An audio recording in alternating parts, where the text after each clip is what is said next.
All right, well, news of the Magic Kingdom's new king shocked Disney fans and shareholders yesterday when Bob Chapek was shown the door and previous CEO Bob Iger was picked as his replacement. The decision came after what was widely billed as a disastrous financial report 2 weeks ago that saw the company take a loss of more than $1 billion on its Disney Plus streaming service. Now, some of Disney's financial woes under Chapek were being passed on to consumers, with Disney Plus seeing a price increase of $3 a month in Disney theme parks, raising prices at several of its parks, with the top ticket costing $189 per person.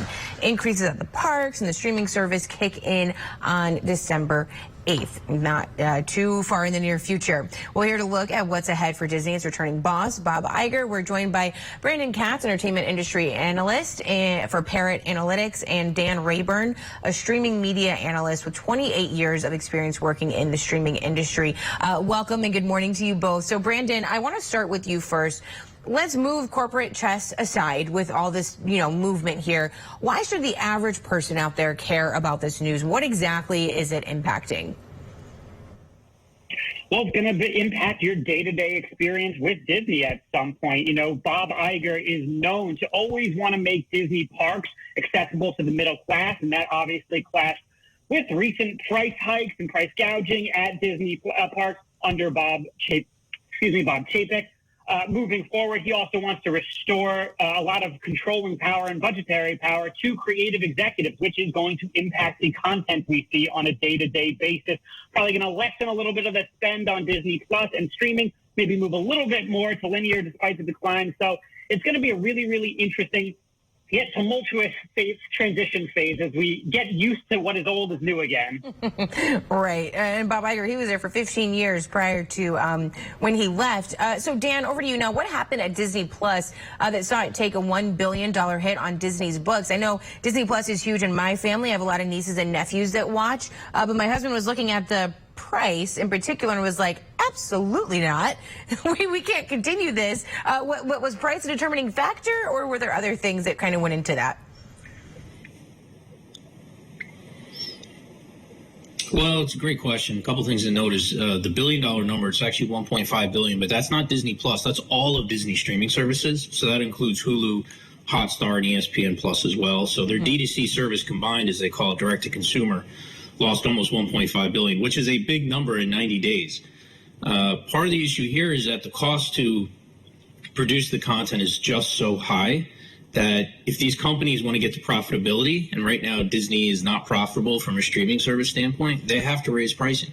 There's really no way around it. Now, the Bob Chapek is interesting because Iger believed that Disney should underprice its service so it would be competitive in the market from a pricing standpoint. Chapek believed it should be higher priced so that they could get the profitability faster and make Wall Street happy, because that's really what Wall Street wants, is the profitability. So with Iger coming back over time, how does that impact pricing of Disney streaming services? That's something we're going to have to keep a close eye on. Right, because it's kind of something like you can't put the toothpaste back in the bottle. Once you charge somebody, they're willing to pay the $10.99 or $12.99, however much it is. What would be the incentive, I guess, to bring back the prices, would you say, Dan? There really isn't an incentive to do that. If we look at the ARPU, which is average revenue per user, it continues to decline for Disney Plus. So globally, Disney Plus's ARPU is $3.91. That means every month, whoever has Disney Plus, globally, Disney's only making $3.91 off of it, and that's not even profit.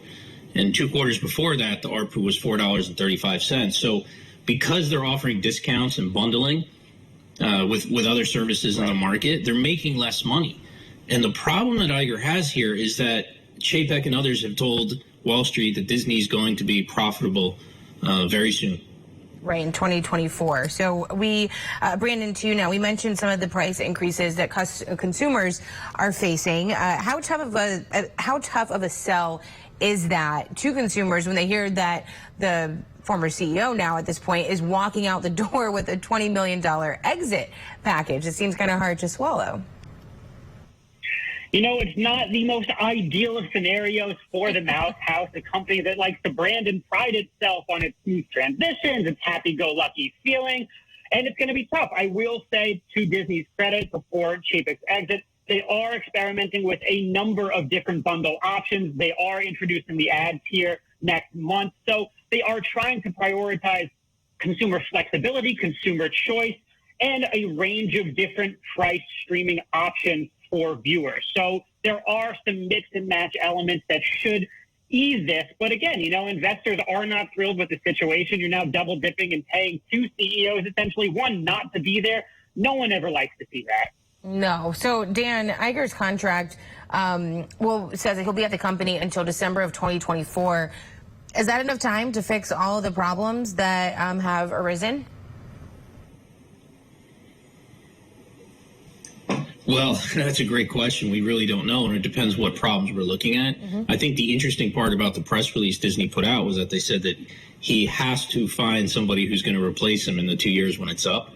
And I think the key thing that they're looking for here is, in a note that he sent out to employees yesterday, he said he fundamentally believes that storytelling is what this company is and belongs at the center of how they organize their business. So I think going forward, he's also going to be looking for someone to take his place who really understands storytelling, content creation, content production. Disney's a content company. Got it. So, Brandon, media and entertainment are obviously a big part of Disney.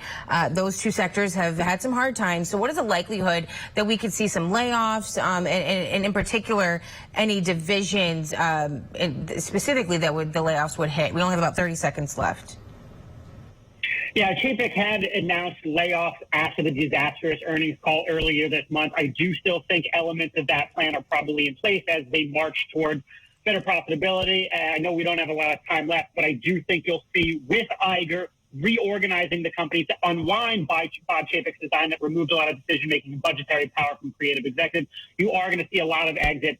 Kareem Daniel obviously is the most high-profile of the bunch, but more are sure to follow. All right, Brandon Katz, entertainment industry analyst for Parrot Analytics, and Dan Rayburn, a streaming media analyst. Thank you so much for your time this morning. We really appreciate it. Have a good one. Thank you.